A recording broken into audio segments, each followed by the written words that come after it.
Start చేయాలి. ఈరోజు ముఖ్యమైనది, రేపు గౌరవ ముఖ్యమంత్రి గారు వరంగల్ పర్యటన సందర్భంగా మా ప్రియతమ కీర్తిశేషులు ప్రధానమంత్రి ఇందిరాగాంధీ జన్మదిన సందర్భంగా, అలాగే విజయోత్సవాల పేరు మీద ఈ నెల 14 నుంచి 9వ తారీఖు జరిగే ప్రోగ్రాంలో భాగంగా దాదాపు 4,000 పైన కోట్లకు శంకుస్థాపనలతో పాటు 1,00,000 మందితో బహిరంగ సభ కూడా ఏర్పాటు చేస్తున్నారు. దాన్ని సక్సెస్ చేయాలని కూడా ప్రజలంతా కూడా పార్టీలకు అతీతంగా ఈ ప్రభుత్వం చేసే కార్యక్రమాల్లో పాలు పంచుకొని ముఖ్యమంత్రి గారి అలాగే విజయోత్సవ సభని, ఇందిరాగాంధీ జయంతిని సక్సెస్ చేయాలని. మీ అందరికీ తెలుసు, మామునూరు వరంగల్ ఎయిర్పోర్టు నేను ఎమ్మెల్యే మొదటిసారి అంటే 6 సార్లు 99లో కాకముందుకెళ్ళి ఎయిర్పోర్ట్ గురించి వింటున్నాం. ఎన్నో అవాంతరాలు ఏర్పడి మామునూరు ఎయిర్పోర్ట్ స్ట్రిప్ ఉండే గతంలో ఎప్పుడో పాత, కానీ ఆ ఎయిర్పోర్టుని మనం చేయలేకపోయినాం. కానీ ఈ గవర్నమెంట్ వచ్చిన తర్వాత మా సీఎం గారు కానీ, సివిల్ ఏవియేషన్ మినిస్టర్గా నేను, మా ప్రిన్సిపల్ సెక్రటరీ గారు, వికాస్ రాజ్ గారు బోర్డు మెంబర్ అలా జిఎంఆర్ ఎయిర్పోర్ట్లో ఉండి కొద్దిలో టెక్నికల్గా యాజ్ పర్ జిఎంఆర్ ఎయిర్పోర్ట్ చేసినప్పుడు ఎంఓఈలో ఉన్న అగ్రిమెంట్కు 5 కిలోమీటర్స్ డిస్టెన్స్ తక్కువ వాళ్ళని కన్విన్స్ చేసి ఈరోజు మామునూరు ఎయిర్పోర్ట్ని గతంలో 150 కిలోమీటర్ల ఒప్పందాన్ని జిఎంఆర్ సంస్థ విరమించుకొని మాకు కోఆపరేట్ చేసినందుకు వారికి కూడా ధన్యవాదాలు తెలియజేసుకుంటూ చివరికి ఎన్ఓసి సాధించాం. ఆ ఎన్ఓసి సాధించడంతో మొదటి స్టెప్ అయిపోయింది. అందులో స్పెషల్ సెక్రటరీ మా వికాస్ రాజు గారు ఉండడంతో కన్విన్స్ చేసి నేను కూడా జిఎంఆర్ మేనేజ్మెంట్తో మాట్లాడి, మా సీఎం గారు కూడా వరంగల్ హైదరాబాద్ తర్వాత మనకు ఏకైక ఛాన్స్ ఉన్నది వరంగల్లోనే. అది ఇప్పటికెళ్ళో వరంగల్ ప్రజల కళ్ళనే కాకుండా అక్కడ కాకతీయ పెద్ద టెక్స్టైల్ పార్క్ కానీ, యునెస్కో గుర్తింపు పొందిన రామప్ప టెంపుల్ కానీ, హైదరాబాద్ తర్వాత పెద్ద జనాభా ఉన్న సిటీ అది. అందుకని దాని మొదటి దశలో ఎయిర్పోర్ట్ని స్మాల్ ఎయిర్ క్రాఫ్ట్ రాకపోకలకు అనుగుణంగా తీర్చిదిద్దేందుకు మాస్టర్ ప్లాన్ తయారు చేసి ఎయిర్పోర్ట్ డెవలప్మెంట్ చేసేందుకు 8 నెలల టైంలోనే పూర్తి చేయాలని ఒక రోడ్ మ్యాప్ పెట్టుకొని ముందుకు పోతున్నాం. రెండవ దశలో సెకండ్ ఫేజ్లో airport authority of India international విమానాలు, పెద్ద విమానాల నుంచి మొదలుపెట్టుకొని కార్గో విమానాలు ఆపరేషన్ చేయడానికి రానున్న 1 సంవత్సరం 1.5 ఇయర్లో ఎయిర్పోర్ట్ విస్తరణ కోసం 1.5 ఇయర్లో కంప్లీట్ చేసేయాలంటే ఎయిర్పోర్ట్ విస్తరణ చేయాలి. పెద్ద ఫ్లైట్ దిగాలంటే దానికి 253 ఎకరాల భూసేకరణ కావాలి. దానికి నిన్ననే ప్రభుత్వ పరంగా ముఖ్యమంత్రి గారి అనుమతితోని 205 కోట్ల రూపాయలను విడుదల చేస్తూ జీవో కూడా ఇవ్వడం జరిగింది. మన దేశంలోని తిరుపతి, విజయవాడ, ఢిల్లీ, ముంబై, బెంగళూరు ప్రాంతాలకు రెగ్యులర్గా ప్యాసింజర్స్ తీసుకెళ్లే విధంగా పెద్ద విమానాలు నడపాలని కేంద్ర ప్రభుత్వాన్ని కోరాలని నిర్ణయించుకొని ఫస్ట్ వీక్ ఆఫ్ డిసెంబర్లో మన తెలుగువాడే అయిన ఆంధ్రప్రదేశ్ చెందిన గతంలో కేంద్ర మంత్రిగా ఉన్న ఎర్రంనాయుడు మా అందరికీ సుపరిచితుడు, వారి కుమారుడైన రామ్మోహన్ నాయుడు గారే సివిల్ ఏవియేషన్ మినిస్టర్గా ఉండడం మన అదృష్టం. వారితో మాట్లాడి ఈ తిరుపతి, విజయవాడ, ఢిల్లీ, బాంబే, బెంగళూరు తీసుకెళ్లే విధంగా మినీ ఏటీఆర్ ఎయిర్క్రాఫ్ట్ కాకుండా పెద్ద ఫ్లైట్స్ కూడా ఏర్పాటు విషయంగా 1.5 ఇయర్లో చేయాలని రాష్ట్ర ప్రభుత్వం నిర్ణయం తీసుకొని గౌరవ ముఖ్యమంత్రి గారి నాయకత్వంలో దాన్ని వార్ ఫుటింగ్ బేసిస్లో చేయాలని నిర్ణయించుకోవడం జరిగింది. ఇది వరంగల్ ప్రజలకు రేపు ముఖ్యమంత్రి గారు పోతున్న సందర్భంగా ఇది వరంగల్ ప్రజలకు కానుకగా, ఎందుకంటే అక్కడ మీకు తెలుసు ఇలా పెద్ద టెక్స్టైల్ ఇండస్ట్రీ, ఇండియాలోనే పెద్ద టెక్స్టైల్ ఇండస్ట్రీ వచ్చింది. రేపటికి వెళ్ళి ఫారినర్స్ కూడా డైరెక్ట్ ఢిల్లీకి వచ్చి, ఢిల్లీకి వెళ్ళి డైరెక్ట్ వరంగల్ వచ్చే విధంగా, హైదరాబాద్కి వెళ్ళి ఢిల్లీ పోవాలన్నా వయా వరంగల్ కానీ, హైదరాబాద్కి వెళ్ళి తిరుపతి పోవాలన్నా ఎంతోమంది ప్రయాణికులు వయా అక్కడ ఒక ఆల్ట్ పెట్టుకొని అక్కడ పోయే విధంగా దీన్ని 1.5 yearలో పూర్తి చేయబోతున్నాం. లాస్ట్ 10 yearsలో దాని గురించి ఎన్నిసార్లు మాట్లాడినా ఒక చలనం లేదు. ఇలా జిఎంఆర్ని ఒప్పించుకున్నాం మేము ఫస్ట్ అగ్రిమెంట్ని. ఇదే కాకుండా ఫ్యూచర్లో భద్రాద్రి కొత్తగూడెం, రామగుండం గ్రీన్ఫీల్డ్ ఎయిర్పోర్ట్లకు ఇమ్మీడియట్గా గతంలో నేను కూడా ప్రెస్లో చెప్పడం జరిగింది. భద్రాద్రి అంటే అక్కడ టెంపులే కాదు, ఐటీసీ కూడా ఉన్నది. దాంతోపాటు సింగరేణి హెడ్ క్వార్టర్ దగ్గర ఉన్నది. రామగుండం అంటే మీకు తెలుసు ఎన్టీపీసీ అలా పెద్ద ఎత్తున ఎక్స్పాన్షన్ కాకుండా పెద్ద ఇండస్ట్రియల్ ఏరియాగా మారింది. దాన్ని కూడా తప్పకుండా సాధించుకుంటాం. ఈ హైదరాబాద్తో పాటు ఈ 3 ఎయిర్పోర్ట్లని వచ్చే 4 సంవత్సరాల్లో పూర్తి చేయాలనే మా ప్లాన్. రెండవది, హైదరాబాద్ విజయవాడ రోడ్డు నేను ఎప్పుడు మీకు తెలుసు ఎంపీగా ఉన్నప్పుడు కూడా ఎన్నోసార్లు దాంట్లో పార్లమెంట్ దాదాపు 10-12 సార్లు రేజ్ చేయడం జరిగింది.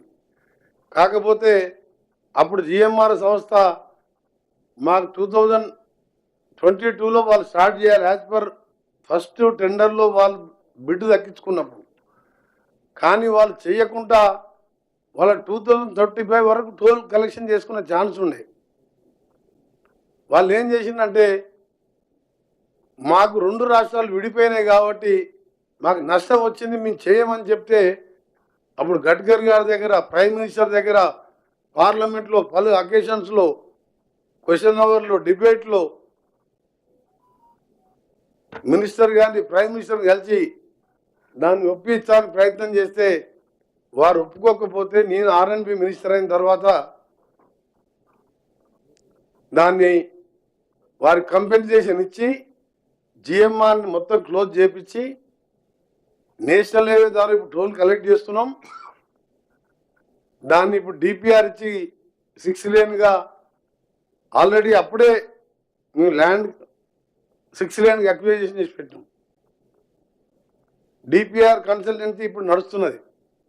వాళ్ళు డిసెంబర్ ఎండింగ్ గారు జనవరి మొదటి వారంలో ఇయ్యగానే టెండర్లు పిలిచి 6 లేన్గా మొదట చేయాలని చాలా సీరియస్గా పెట్టుకున్నాం.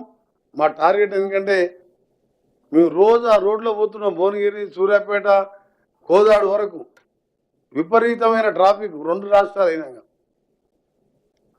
దాన్ని వాళ్ళు ఎంత పట్టుబట్టినట్టే జిఎంఆర్ వాళ్ళు హైకోర్టులో ఆర్బిట్రేషన్ ఎక్కువ చేయాలి. కానీ దాన్ని గడ్కరీ గారు కూడా బాగా సహకరించి వెంటనే వారిని ఒక అమౌంట్ సెటిల్ చేసి క్లోజ్ చేసి అలా ఫిబ్రవరి వరకల్లా 6 లేన్ స్టార్ట్ చేసే విధంగా అన్నీ కూడా పూర్తయ్యే స్టేజ్లో, డిపిఆర్ పూర్తయ్యే స్టేజ్లో ఉన్నది. ఇంకా హైదరాబాద్కు సంబంధించిన పోయిన గవర్నమెంట్ చేసిన ఘనకార్యాల గురించి చెప్పాలంటే హైదరాబాద్కు తెలుసు, మీరు ఉప్పల్ అంటే మన మెట్రో స్టేషన్ డిపో, అది అటు పోతే LB Nagar, Kamineni, Vijayawada highway left side వస్తే సికింద్రాబాద్, రైట్ పోతే వరంగల్, యాదగిరిగుట్ట, భువనగిరి, అదే హబ్. అది పెద్ద బిజీ షెడ్. అటు షామీర్పేట కానీ అవుటర్ రింగ్ రోడ్ ఎక్కే కానీ దాన్ని 2018లో పోయిన గవర్నమెంట్ శంకుస్థాపన చేసి ఇప్పటికి 30% వర్క్ చేసిండ్రు. మేము 11 నెలలకెళ్ళి మేము మా సెక్రటరీ గారు దాన్ని ఎప్పుడెప్పుడు ఫాలోఅప్ చేసుకుంటూ కింద లేయర్ వర్క్ స్టార్ట్ చేసుకుంటూ పైన కాంట్రాక్టర్ చేస్తాడా లేదా ఆలోచించి కేంద్రంలో ఎన్ఎస్ఏ వాళ్ళతో మాట్లాడి దగ్గర స్లాబ్స్ తప్ప పిల్లర్స్ అన్ని పూర్తి చేసినాం. 1-2 పిల్లర్స్ మిగిలినాయి. దాదాపు 50% పూర్తి అయింది. దాన్ని ఉప్పల్ చౌరస్తా నుంచి CPRI central power research institute Narapally వరకు ఆ విలేజ్ వరకు ఉన్నది. మేడిపల్లి నుంచి సిపిఆర్ఐ వరకు ఫ్లైఓవర్ నిర్మాణం దగ్గర పూర్తి కావచ్చింది. ఇంకా 5 కిలోమీటర్లకు బ్యాలెన్స్ ఉన్నది. దాంట్లో 1.5 కిలోమీటర్స్ కూడా పూర్తి కావడం దగ్గరికి వచ్చింది. ఉప్పల్ నుంచి మేడిపల్లి వరకు ఫ్లైఓవర్ పూర్తి కావడానికి మ్యాక్సిమంలో 1.5 ఇయర్ లోపే.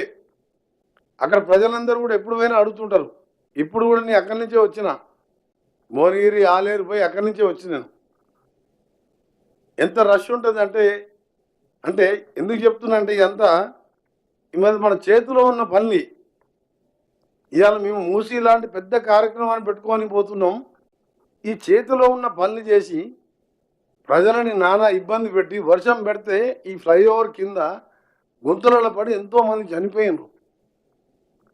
మేము మా స్పెషల్ సెక్రటరీ గారు మా ఇంజనీర్లం పోయి 6 మాసాల క్రితం కింద సీసీ రోడ్ వేయించినాం. ఫస్ట్ ఆ కాంట్రాక్టర్ చేయలేకపోతే ఆయన పేరు మీద తీసేపించి ఎస్క్రూ అకౌంట్ ద్వారా వేరే సబ్ కాంట్రాక్టర్ పెట్టి ఇవాళ ఆల్టర్నేట్గా ఆలోచించి నెక్స్ట్ మంత్ ఫస్ట్ కాపీ వేస్తున్నాం.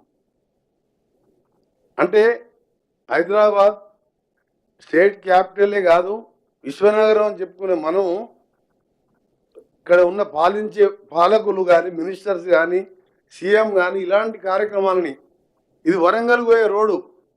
ఎందుకు చెప్తున్నా అంటే రేపు సీఎం గారి పర్యటన వరంగల్ ఉంది కాబట్టి వరంగల్ ప్రజలకు కూడా తెలవాలి. వాళ్ళు 7 ఏళ్ళలో చేయలేని మేము 2 ఇయర్స్ లోప ఈ ఫ్లైఓవర్ని కంప్లీట్ చేయించి ఉప్పల్ నుంచి మీరు వరంగల్కు 2 అవర్స్ లోపే పోయేటట్టు ఏర్పాటు చేస్తున్నాం. ఇది ఒక శుభవార్త. దీన్ని కూడా మా డిపార్ట్మెంటు మాకు ఎందుకంటే మధ్యలో 8 నెలల సమయం దొరికింది. 3 మాసాలు ఎలక్షన్ కోడ్లో రివ్యూ చేసుకోక ఆ తర్వాత మా స్పెషల్ చీఫ్ సెక్రటరీ గారు, స్పెషల్ సెక్రటరీ గారు, మా సిఈ గారు, మా ఆఫీసర్ ఈఎన్సీస్, కొత్తగా 156 మంది ఏఈలు వచ్చిన మాకు వారందరి సహకారంతో ఈరోజు ఆర్ఎన్బి డిపార్ట్మెంటే కాదు, సివిల్ ఏవియేషన్ డిపార్ట్మెంట్ శాఖ మంత్రిగా ఇవన్నీ ప్లాన్ చేసుకుంటూ మీ అందరు ఎదురు చూస్తున్న రీజనల్ లింక్ రోడ్ ఎప్పుడు అనౌన్స్ అయిందంటే ఇది 2018లో అనౌన్స్ చేసిన క్యాబినెట్ తీర్మానం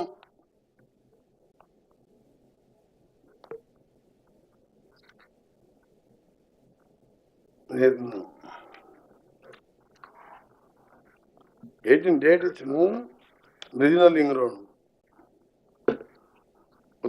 northern Bharat 2016 in principle.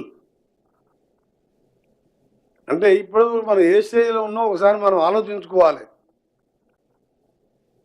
Land equation alignment లాగా మారుతుంది, దాని గురించి ఒక ఫిక్స్ చేసి మళ్ళీ నార్థన్ పార్ట్ని సంబంధించి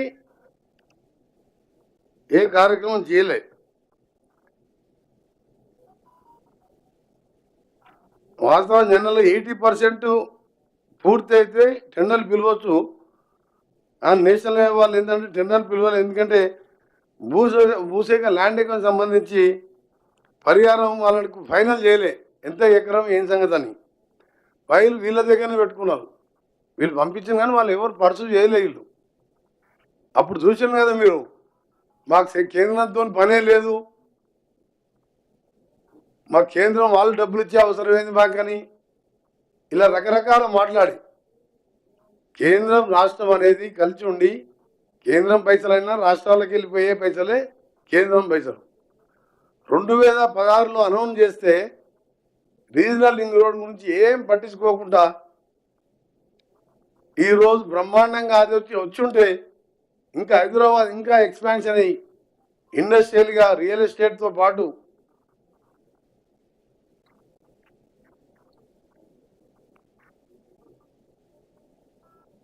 ఇప్పుడు మేము ల్యాండ్ ఎక్విజిషన్ కూడా నెక్స్ట్ మంత్ స్టార్ట్ చేస్తున్నాం. దాన్ని కూడా ముఖ్యమంత్రి గారు ఎక్కడ కూడా రైతులను ఇబ్బంది పెట్టకుండా ఒక హ్యుమానిటీ గ్రౌండ్లో మానవీయ కోణంలో ల్యాండ్ ఎక్విజిషన్ చేయాలని మా డిపార్ట్మెంట్ వారికి ఆదేశాలు ఇవ్వడం జరిగింది. దానికి సంబంధించి ఎన్హెచ్కి పూర్తి ఇన్ఫర్మేషను వారికి కావాల్సిన కోఆపరేషన్ కూడా అందించుకుంటూ ప్రాజెక్టు నిర్మాణాన్ని కూడా వేగవంతం చేయాలని డిసైడ్ చేయడం జరిగింది.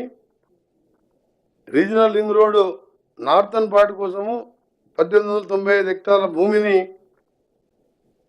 ఇప్పటివరకు చేయవలసి ఉండగా ఇప్పటిదాకా 1862 హెక్టార్ల భూమి కొరకు 3D నోటిఫికేషన్ జారీ చేయడం జరిగింది. మీకు అన్ని డీటెయిల్ ఇస్తాం. ఇదంతా కూడా ట్రాన్స్పరెంట్గా చేస్తున్నాం.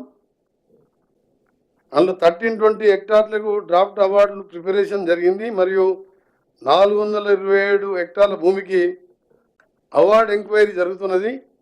94 హెక్టార్ల భూమి వివిధ దశల్లో కోర్టు కేసులో ఉన్నది.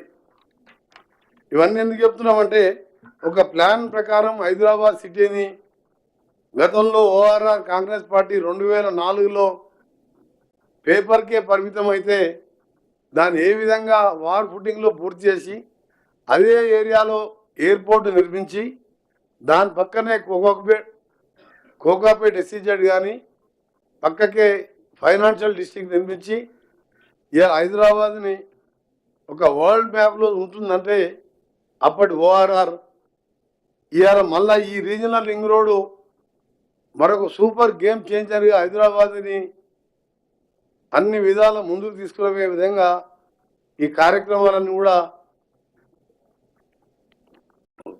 స్పీడప్ చేయాలని నిర్ణయించుకున్నాం. అలా మీరు చూసిందో అలా ఎయిర్పోర్ట్ కానివ్వండి, హైదరాబాద్ విజయవాడ 6 లేను గడ్కరీ గారిని వెంటనే ఒప్పించి దాన్ని చేయడం కానివ్వండి. ఇంకొకటి మన శ్రీశైలంకు ఈ ఆర్ఓపి పెట్టలే ఎలివేటెడ్ కారిడార్ శ్రీశైలంకి మనం పోయే రోడ్డుని రిజర్వ్ ఫారెస్ట్ గుండా పోతుంటే సీఎం గారు నేను ప్రైమ్ మినిస్టర్ మన గడ్కరీ గారిని కలిసినప్పుడు అక్కడ మాకు ఎలివేటెడ్ కారిడార్ కావాలి అని చెప్తే 62 కిలోమీటర్స్ని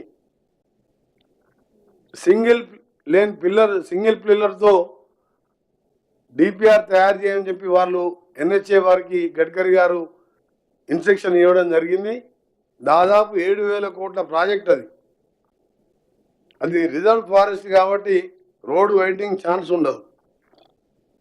తప్పకుండా మాకు పూర్తి నమ్మకం ఉన్నది. గడ్కరీ గారు మాట్లాడిన తర్వాత, నేను గౌరవ సీఎం గారు మాట్లాడిన తర్వాత మాకు మంచి నమ్మకం ఏర్పడ్డది.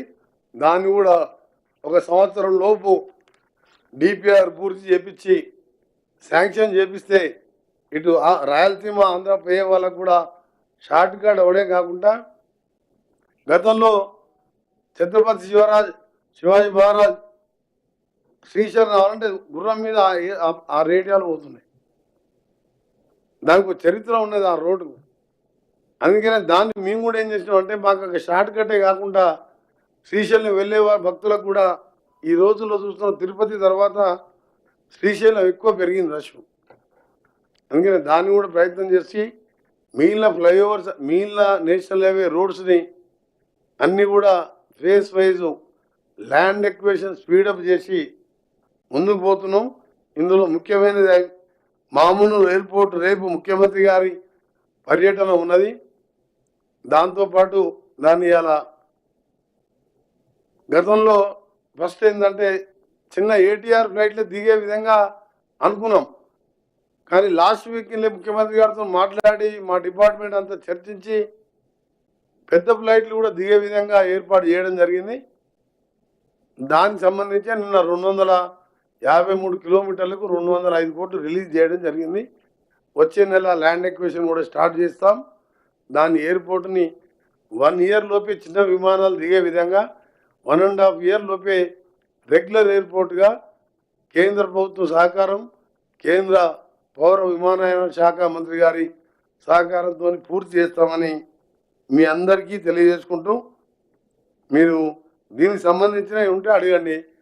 మనం మూసి గీసి అడిగేది ఉంటే ఈ సబ్జెక్ట్ డిబేట్ అవుతుంది. మళ్ళీ మూసి ఏంటంటే ఢిల్లీలో ఉండే మంత్రులందరూ గల్లీలలో ఉండి షూ వేసుకొని, సాక్స్ వేసుకొని, ఏసీలు వేసుకొని,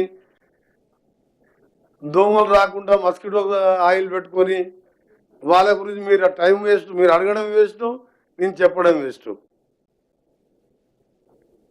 నెలల 4-5 సార్లు సొంత స్టేట్కి వచ్చిపోతారు, సొంత కాన్ఫరెన్స్కి వచ్చిపోతారు. నెలలో 3 రోజులు ఢిల్లీలో, 27 రోజులు హైదరాబాద్లో.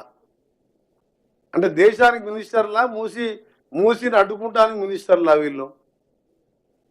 ఒక్కసారి వచ్చి నల్గొండ జిల్లాలో ఏదన్నా ఒక ఊర్లో పండుకొని పొద్దున కాళ్ళు చేతులు క్షేమంగా తీసుకొని రమ్మని చెప్పండి, నేను ఒప్పుకుంటాను. ఏదో వాళ్ళ ప్రాంతం, గతంలో వాళ్ళ ఎమ్మెల్యే ఉన్న ఏరియా కిషన్ రెడ్డి గారు, అక్కడక్కడ సిటీలో వాళ్ళకు ఉన్న సంబంధాలు బీజేపీ కొద్దిగా ఉన్నది కాబట్టి ఆ ఏరియాలో బతికింది. కానీ నల్గొండ జిల్లాలో ఏ ఊరన్నా తీసుకోండి, భువనగిరి నుంచి మన సీఎం గారు సంఘం పోయింది కదా, సంఘంకి వెళ్ళి దామరచెల్ల వరకు పండుకొని క్షేమంగా హైదరాబాద్ రమ్మని చెప్పండి. వస్తారో కృష్ణాలో పడేస్తారో మూసిలో పడేస్తారో మాకు తెలియదు. ఈ పోయినోరందరినీ మూసిలు ఎత్తేస్తారు వాళ్ళు. ఎందుకంటే ఆ ప్రాంతంలో పుట్టి పెరిగిన వానిగా ఇప్పుడు కూడా పోయేస్తున్నా భువనగిరికి, ఆలేరుకు. మీకు దండం పెడతాను సార్, బీజేపీ వాళ్ళు బీఆర్ఎస్ వాళ్ళు పనిలేక వరులుతున్నారు, ఎట్లన్నా చేసి మూసిని క్లీన్ చేయండి సార్, మేము బతికే ప్రసక్తే లేదని చెప్తున్నాం. అంటే వీళ్ళు మానవత్వం ఉన్న మనుషుల ఈ పార్టీలలో రాజకీయాలకు ఎందుకు వచ్చిన వీళ్ళు? ఎప్పుడు రాజకీయాలే కావాలా? ఆయన కిషన్ రెడ్డి గారు central cabinet minister for minds and, అంటే ఎంత పెద్ద డిపార్ట్మెంట్ అది, ఆల్మోస్ట్ 1 లక్షల కోట్ల బడ్జెట్ ఉండే డిపార్ట్మెంట్. నేను 2 నెలలకెళ్ళి అబ్జర్వ్ చేస్తున్నా, ఎప్పుడూ హైదరాబాద్ గల్లీలనే ఉంటుండు. అదే మరి అందుకే మంత్రి పదవి వదిలిపెట్టుకొని మూసిలో పండుకోమని చెప్పు. మైన్స్ అంటే ఇవాళ వేరే దేశాలకి తీసుకొచ్చుకుంటున్నాం మైన్స్. మనం సింగరేణి నష్టాలలో ఉన్నది, సింగరేణి ఎట్లా బయటపడాలని ఆలోచించి ఒక్కసారన్నా సింగరేణి మీద ఆఫీస్ పోయి రివ్యూ చేసిండా? ఒక్కసారన్నా సింగరేణికి రివ్యూ చేసిండా? హోమ్ మినిస్టర్ గారు శాంతి భద్రతల మీద ఎప్పుడైనా రివ్యూ చేసిండ్రా? మణిపూర్లో ఏం జరుగుతున్నది? బండి సంజయ్ గారు అక్కడ వెళ్ళి చూడొచ్చు కదా. అమిత్ షా గారు అంటే ఎలక్షన్ ప్రచారం ఉన్నాడు, మోడీ గారు అంటే విదేశాలలో చాలా బిజీగా ఉన్నాడు. హోమ్ మినిస్టర్ గారు సహాయ మంత్రి బండి సంజయ్ అక్కడ రివ్యూ చేసుకుంటే బాగుంటుంది కదా. మూసి కట్టొద్దు చెప్తున్నారు వాళ్ళ ప్లాన్ ఏంటంటే మూసి కట్టొద్దు, ఏం పని చేయొద్దు, రుణమాఫీ చేసినది చెప్పరు, వాళ్ళు చేయలేదంటారు. 22 లక్షల మంది 18,000 కోట్లు తీసుకున్నారు. మీరందరూ సాక్ష్యమే కదా. మీ అందరు కూడా గ్యాస్ 500 రూపాయలకి వస్తుంది ప్రెస్ రిపోర్టర్లకు. మరి మీకు వస్తుంది, ఎవరికి వస్తలేదా? అంటే మీరు అందరు కరోడ్ పోతుంది, మీ అందరు క్యాష్ పార్టీలే. మీరు వచ్చిందా నీకు? మరి నీకు 200 జీరో బిల్ వస్తలేదు ఎవరికి? నిజంగా చెప్పు, కరెక్ట్ చెప్పు. చిన్న ఇంట్లో ఉన్న వాళ్ళకి జీరో బిల్లు 1000 వచ్చేది జీరో వస్తుంది అని నా నల్గొండ మున్సిపాలిటీలో కానీ నగరకాల భువనగిరిలో పేదవాళ్ళు 50 లక్షల మంది నెలకు 1000 రూపాయలు అంటే సంవత్సరం 12,000 మిగిలించుకుంటారు. ఎందుకు ఆలోచన ఒక్కసారి తండ్రి కొడుకు అల్లుడికి ఎందుకో ఈ పేదవానికి సంవత్సరానికి 10,000 మిగిలిన ఆలోచన ఎందుకు రాలే? నాకు ఎక్కువ నేను ఎందుకంటే డిపార్ట్మెంటు ప్రజల మధ్యలో వండుకుంటా, నేను ఎక్కువ మాట్లాడతా. కానీ వీళ్ళని అనాలంటే ఎన్నని అనొచ్చు. అంత కోటీశ్వరుని ఎట్లా కోటీశ్వరుని చేయాలని చూసింది తప్ప వాళ్ళు స్లమ్లలో ఉన్న ఇదే మూసిలో పండుకున్నాను. కరెంటు బిల్లు వాళ్ళకి 1000 బట్టి గల్లబట్టి వసూలు చేసినావు కదా. మరి అప్పుడే నువ్వు వాళ్ళకు పెద్ద ఇల్లు కట్టించి కరెంటు బిల్లు ఫ్రీ తీసి అయిపోతున్నావు మాలాగా. అందుకనే మీ అందరు కూడా ధన్యవాదాలు. మా డిపార్ట్మెంట్ గురించి ఎక్కువ రాయండి. అవన్నీ మళ్ళీ వాళ్ళ కిషన్ రెడ్డి సంగతి, బండి సంజయ్ సంగతి నేను ఎక్కువ మాట్లాడినా నా నోరు వేస్ట్, టైం వేస్ట్. నాకు అంత టైం కూడా లేదు.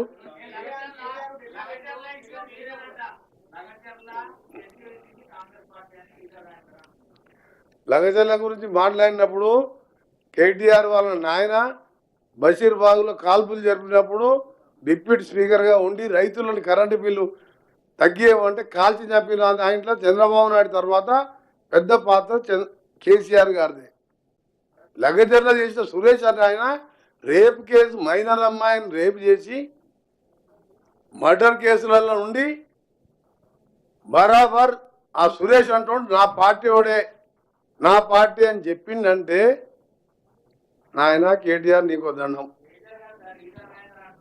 కేటీఆర్ అంటే నీకు తెలియదు. ఇంకా బరాబర్ సురేష్ మా పార్టీ టీఆర్ఎస్ పార్టీ నాయకుడు, బరాబర్ 15 ఏళ్ళ అమ్మాయిని రేప్ చేసిండ్రు, దొంగతనాలు ఉన్నాయి, మర్డర్ ఉన్నాయి, మా పార్టీనే గర్వంగా చెప్తున్నా అన్నాడు.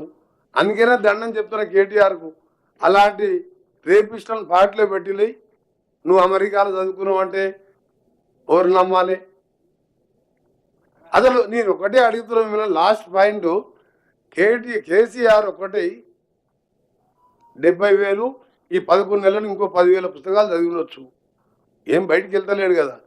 80,000 పుస్తకాలు చదివిన కేసీఆర్కు నా రిక్వెస్ట్, నిజంగా మూసి ఏం క్లీనింగ్ వద్దు, ఇట్టే వదిలిపెట్టురి. సబర్మతి నమామి గంగా వాళ్ళు చేసుకుండ్రు. ప్రజలు నల్గొండ వాళ్ళు రంగారెడ్డి సావని అని ఒక్క మాట కేసీఆర్ నొచ్చి మూసి శుద్ధీకరణ వద్దు, ఇట్లనే సావని నల్గొండలని చెప్పవను నేను మా ముఖ్యమంత్రి గారిని ఒప్పించి మూసి జోలికే భూమి. ఎందుకు మాట్లాడతలేడు ఆయన? ఆయన అంతా మేధావి. ఒకటే చెప్తున్నా సీరియస్గా, మీరు మా మినిస్టర్లు ఎవరు అడగలే ఇప్పటికీ, మా ముఖ్యమంత్రి గారు కూడా అడగలే. నేను అడుగుతున్నా కేసీఆర్ గారు, నువ్వు అడుగు, మూసి ముట్టుకోకరు మీరు. నల్గొండలు చావని ఈ pharma industries, metals, drainage, fluoride, వాళ్ళ బతుకులు ఎటుపోయినా ఏం కాదు, దగ్గర పోతుందని కేసీఆర్ చెప్పమని చెప్పని మేము పోయి మా ముఖ్యమంత్రి గారిని బదిలాడతాం. మేము మా సావుడేదో మేము సస్తాం. కేసీఆర్ వద్దంటుండగా అంత పెద్ద మేధావే వద్దంటుండు, బంద్ చేయని చెప్తాం. సార్ RRR నార్త్ పార్ట్ ఎప్పుడు స్టార్ట్ అయింది? సౌత్ పార్ట్ అలైన్మెంట్ ఖరారైందా సార్? 2 పార్ట్లు కూడా ఇప్పుడే క్లియర్గా చెప్పినాం కదా. నార్త్ పార్ట్ మనం నార్థన్ పార్ట్